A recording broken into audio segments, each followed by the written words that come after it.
Сәлеметсіздер ме, құрметті киносүйер қауым. Бүгін айтатын киномыз «О мен. Перерождение» фильмі. Аталған фильм 1976, 2006 және 2019 жылда шығарылған. Олар әлемдік классикаға еніп үлгерді. Алайда маған қатты ұнағаны осы фильм. Бұл фильмде 2019 жылы шыққан. Айтпақшы, шолуды бастамас бұрын каналға тіркеле кетулеріңізді сұранам. Бізді қолдай отырыңыздар, әлі талай қызықты фильмдерге бірге шолу жасайтын боламыз. Ал ендеше обзорымызды бастайық. Омен. Перерождение. Фильмнің алғашқы әрекеті Огайодағы Монтгомери округінен басылады. Белгісіз үйден белгісіз бір қыз белгісіз адамнан қашып жатты. Оның жолынан көлікте келе жатқан әйел кезігеді. Қыз әйелден жәрдем сұрады. Ол есіктен түсіп, қыздың қолы жоқ екенін көреді. Кейінгі кадр Пенсильваниядағы Фокс-Чепл қалашығына ауысады. Бұл Блюмелер отбасы. Мынау күйеуі Джон Блюме. Америкада екінің бірі Джон или Джек шығар осышы. Ал мынау оның жүкті әйелі Сара Блюме. Сараның толғағы келіп тұр. Джон әйелін ауруханаға алып барады. Кейінгі кадр жаңағы қыз қашқан үйге оралады. Онда белгісіз кісі отырады.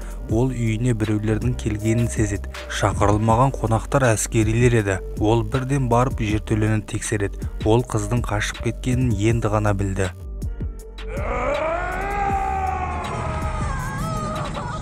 Бұл уақытта Сара туайын деп жатты. Ал алыстағы белгісіз кісі сыртқа тыр жалаңаш, қолында бір қыздың кесілген қолымен шығады. Әскерилер оны атып тастайды.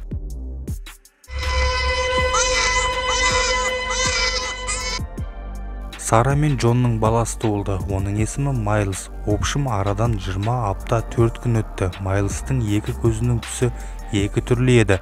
Оның үстіне тілі де шыға бастаған. Негізінен бала 1 жастан бастап тілі шығып сөйлей бастайды. Знаете, он уже несколько слов говорит. Кейінгі кадрда арадан 26 ай 2 апта өтеді. Сара Майлздың өте ақылды екенін сезе бастаған, бірақ Майлз түнгі уақыттары не істейтінін білмейтін.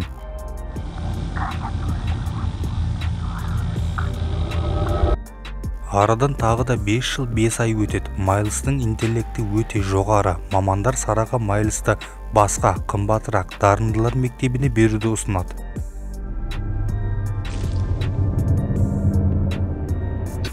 Арадан 7 жыл өтті. Майлз өте ақылды болып өскен. Айта кетейін, байқаған болсаңыз, көптеген ужас кинолардағыдай анасы мен баласы өздерінің фирменный ойынын ойнап жүреді.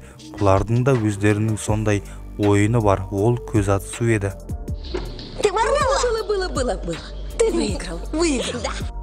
Кейінгі кадрда Джон мен Сара отбасылық өмірді бір сәтке ұмыту үшін свиданияға шығады. Олар Майлзды күтушіге тастап кеткен. Олар үйде тығылмашақ ойнайды, бірақ Майлз тығылмайды. Сосын күтуші тағы да көзін жұмып санай бастайды. Майлз енді тығылуға кетеді. Осы кезде Майлзға бірдеңе болып жатқанын сеземіз.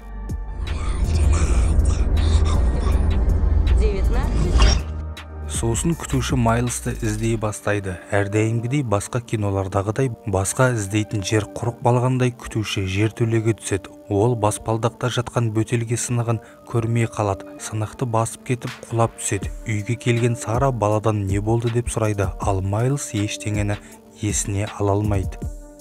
Я ничего не помню, ничего. Хорошо, я поняла. Это несчастный случай. Түнгі уақытта Сара иттің өзінен өзі үріп жатқанын көреді. Ал Майлз бөлмесінде ұйқысырап белгісіз тілде сөйлеп жатқанын естиді. Сара бірден оны диктофонға басып алады. Сол кезде Майлз оянып кетеді. Келесі күні Майлз мектепте сабақ орындап жатады. Ол сыныптас қызымен сабақ дайындағысы келіп еді, қасындағы бала рұқсат бермейді. Сонда Майлз әжетханаға барып бір нәрсе әкеледі де.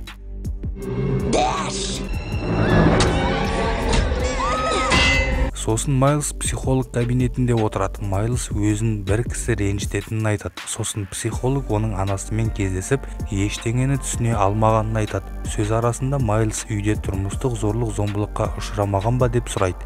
Сосын Сара үйіне келіп, Джоннан мен жоқта баланы ұрғансың деп ұрыс шығарады. Алайда Джон бірде-бір рет баласына қол көтермеген еді. Общым соңында Джон мен Сара жарасады. Ты успокоилась? Нет.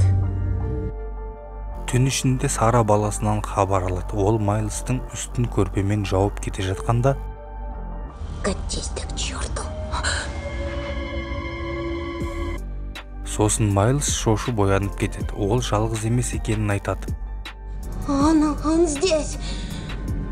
Он внутри. Келесі күні жаңағы психолог Сараны шақырып алады. Ол Сараны арнайы маманмен кездестіреді. Ол маман диктофондағы жазуды тыңдаған екен. Майлс ұйқысырап венгр тілінде сөйлеген. Оның аудармасы былайша еді.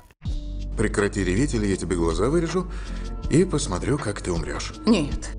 Психологтар өлген адамның рухы Майлсқа кірген болуы мүмкін деп айтады. Оны реинкарнация, яғни қайта туылу деп атайды. Маман осындай бір болған оқиғаны айтып береді. Ол осы өмірде аяқталмаған ісін аяғына жеткізгесін, баланың денесін тастап кеткенін айтады. Майлстың да денесіне кірген адам ісін аяғына жеткізу керектігін айтады.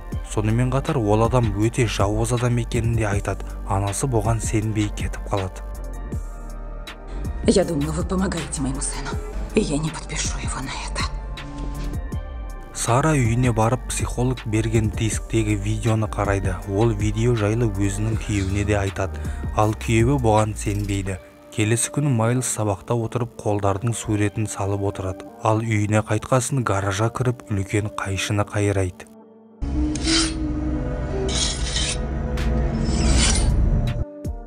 Келесі кадрда Майлс ойын ойнап отырады. Ал әкесі иттің жоғалғанын біліп, Майлсты алып екеуі іздеуге шығады. Жолда Майлс Джонның әкесі жайлы жаман сөздерді айтады. Он куском дерьма был, а ты стал таким отцом хорошим. Үйге қайтқан Джон бөлмесіне қойылған жасырын бейнекамераны да тауып алады. Ол бірден Майлсқа барып ұрысып кетіп қалады. Майлс пен Сара екеуі үйде жалғыз қалды. Түн жарымда Майлс коридорда қорқып тұрады. Оған Сара барған кезде: Иди ко мне. Ну, мама! Бұл оның түсі еді. Сосын Майлс келіп анасының қасына жатады. Сара байғұс қорқады, жатпа деп айта алмайды. Сол кезде үйді шыбын баса бастайды. Ол шыбындарды қайдан келгенін білейін деп іздей бастайды. Ол жертөлеге түскен кезде общым Сара өздерінің итінің өлігін тауып алады. Майлс мен есімді жоғалтқанда жаман оқиға болады деп мойындайды. Сосын Сара Майлсты екінші психологқа апарады. Психолог Майлсты гипнозға түсіріп, ішіндегі кім екенін білгісі келеді. Когда ты родился? Психолог Майлстың ішіндегімен байланысқа түседі. Оның не үшін кіргенін және есімін сұрайды. Алайда жауап ала алмайды. Ол психологты егер үн қатсаң мені зорлады деп жала жауам деп қорқытады. Бұл жерде болған әңгімені мен айта алмаймын, бірақ суть солай. Общем, ештеңе істей алмаған психолог келіседі. Извините, я ошибся. Вы только напрасно сюда приехали. Психолог бөлмесіне келгенде диванды тырнап жазылған «Скарка» деген жазуды оқиды. Сара мен Майлс үйіне қайтқанда Джон Майлсты жетімдер үйіне өткізіп жіберуді ұсынады. Сосын түн жарымда психолог қоңырау шалып, оның ішінде кім жасырынғанын айтады. Ол Эдвард Скарка есімді 9 қызды өлтірген маньяк болып шығады. Ол 9 қыздың да қолын кесіп бастаған. 10-шысы қашып кеткен. Сол қыз маньякты тауып өлтіруге себеп болған. Сосын ол маньяк жайлы кітапта жазған. Их всех нашли без рук. Это был его почерк.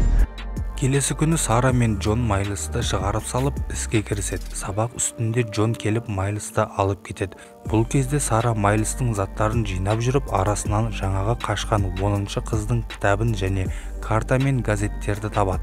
Майлстың ішіндегі маньяктың мақсаты 10-шы қызды өлтіру екен. Он хочет твоей смерти. Кейінгі кадрда Джон Майлсты үйге әкетіп барады. Джон баласына сені жетімдер үйіне беруге мәжбүрміз деп жылайды. Бұған ашуланған Майлс әкесін қайшымен жарақаттап аварияға ұшыратады. Ол ауруханада жатқанда Сара келіп, құтқарудың бір ғана жолы бар дейді. Кажется, я знаю, как с этим покончить. Ол Майлсты алып кетеді. Көлікте оған ұйықтататын дәрі береді. Сосын сөмкесіне тапанша салып, 10-шы қыздың үйіне барады. Онымен әңгімелесіп отырып, оның да баласы бар екенін біледі. Сосын әжетханаға барып, тапаншасын оқтайды. Сыртқа шығып қызды атпақшы болады, бірақ ата алмайды. Сол кезде Майлз кіріп келеді. Голубой или карий? Как ты? Майлз қызға шабуыл жасайды, сөйтіп пышақтап тастайды. Сара қызға көмектескісі келеді, бірақ қыз бәрібір өледі. Сара сыртқа шығып Майлзды іздей бастайды. Майлз ағаштар арасында жалғыз өзі отырады. Майлз. Слишком поздно. Сара баламды жібер деп айтады, бірақ ол Майлз уже жоқ деп айтады. Ашуланған Сара Майлзды атып тастамақшы болады. Господи. Алайда Майлз тірі қалды. Сосын оны басқа отбасы асырап алады. Жаңа үйінде жүрген Майлз айнаға қарағанда